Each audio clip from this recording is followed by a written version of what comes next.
Welcome back to the channel, ladies and gentlemen. I know it's been a while, but I'm glad to say there's some changes in Apex Legends, and with the new event, it gives us motivation to keep playing the game.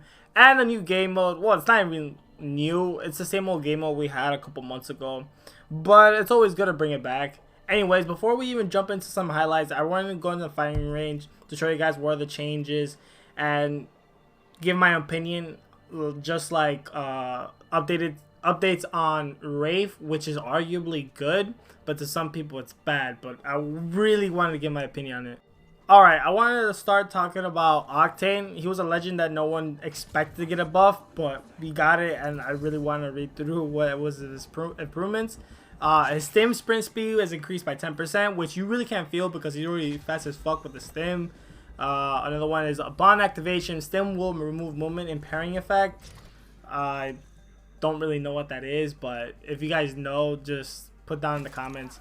I know for a fact if you run through an enemy caustic gas, your movement with the stim wouldn't slow down, which is a good thing. Another thing is players can now double jump midair after using Octane's jump pad, and players can change directions easily from the double jump, which is pretty useful. So let's say you use the jump pad to get towards your enemies, but like you over jump them. With the double jump, you can literally shift your body to where you want to land. Not only it helps you when you're chasing down a person, but it also gets away from someone shooting you with a G7. We've all had that moment when you get shot mid-air from someone that's striking you with a G7 or even with a flatline with a ×2 scope. With a double jump, it just makes you a harder target to hit. And to properly use a double jump, don't use it when you're inclining from your jump. Use it when you're actually going down, because you actually lose momentum when you hit on the double jump as you're barely going. Okay, so right here, I'm gonna press X as I'm going down. And right here, I made it over the jump pad. I'm gonna do it again. As you're dipping down, just hit X, and then you actually catch more airtime than when you're hitting it as you're still going up. Right here, I'm gonna hit double jump as I'm still going up, and you can see right here I didn't make it over the jump pad, and you see how much distance you lose if you time your double jump wrong. Now let's talk about Wraith, a legend that's gotten so many nerfs in the past couple seasons. This is the first buff we've seen from her. I say it's a buff because you increase your speed when you're phasing. Yeah, there's an extra second delay. Makes you rethink of how she's being used in game. Not just to escape fights, but you can also use this if you want to reposition and you're just getting gunned down from somewhere you don't want to be. Another thing is you still don't lose speed when you're going down like a hill, like right here. See, look, there's no movement delay when you're starting up your phase. And another, well, it's a nerf with their portal. They reduced the portal by 25%. I mean, you could still cover a lot of ground with it, as you can see right here. I mean, to be honest, at this point, respawn could have gotten a lot worse, so I'm happy it was only 25%. I also forgot to mention her cooldown for her phase walk has been reduced to 25 seconds. Which it's a good thing for a lot of Wraith mains, but I'm still complaining about Pathfinder's 35-second cooldown. I mean, there's no updates for him. Like, what the fuck?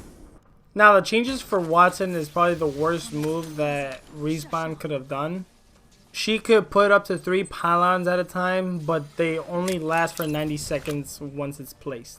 I find this pointless because if you already have one down, you might as well just save the second one when the first one's destroyed.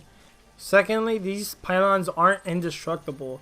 In a regular match, these things are targeted by people when you're locking down a building. So it's bad enough people are trying to destroy it. Now you gotta worry about it being timed out. Apex acts like her fences do a lot of damage when someone crosses it, but it just slows them down for like quarter of a second. Plus, they haven't changed it where your teammates are able to throw consumables away from your pylon. You know how they updated the caustic where your teammates are able to walk through the gas and not get affected by it, but your teammates can't throw an arc star out or a grenade or anything with the pylon being there. Plus, having 2 of these pylons at a time doesn't charge up your shields any faster. So I don't see the point even having 2 of them. Now another thing that was surprising was Revenant's death totem. There's no longer a barrier around it where you lose your ability if you pass it, which could change the game a lot. And I kind of see people using this when it comes to rank. Mainly you can go a great distance and not worry about that team pushing you while you're healing just your health from the back. I can see a lot of people using this in regular games as well. Now let's talk about the zip lines in the game. You can't spam X anymore while you're jumping. You can only grab onto it twice before it drops you. So now you have to rethink when you're moving across the map, which could also mean a team could be easily targeted when they're going through the zip line. I'm just glad they didn't make any more changes to Pathfinder. Now for Lifeline, they took away her fast heal, but she can now pick up 2 teammates at the same time. I can't show you this in firing range because I got no one around me, or no one here besides me. And her care packages now drop more attachments and consumables, as you can see right there. Yeah, I mean, once in a while you get that purple. It's not always, but as you can see right there, a lot more consumables being dropped, which is useful because I can imagine having a bad drop and you don't have that many heals around you, and if you have a lifeline, then you're pretty much set. All you gotta do is find ammo and you're good. Other than that, the other changes really don't affect the way you play in the game. Crypto's drone could appear a lot faster when shot. Loba has a couple changes to her ultimate. And as always, no changes to Bangalore. And halfway making this video, I decided to put the highlights of my matches and gameplay clips, in a different video, which most likely will be released tomorrow because this video was more informative of the updates and my feedback on it. So if you guys like the video, please hit a like, subscribe to the channel if you're new, and I'll be posting my gameplays of the event tomorrow. Take care and peace.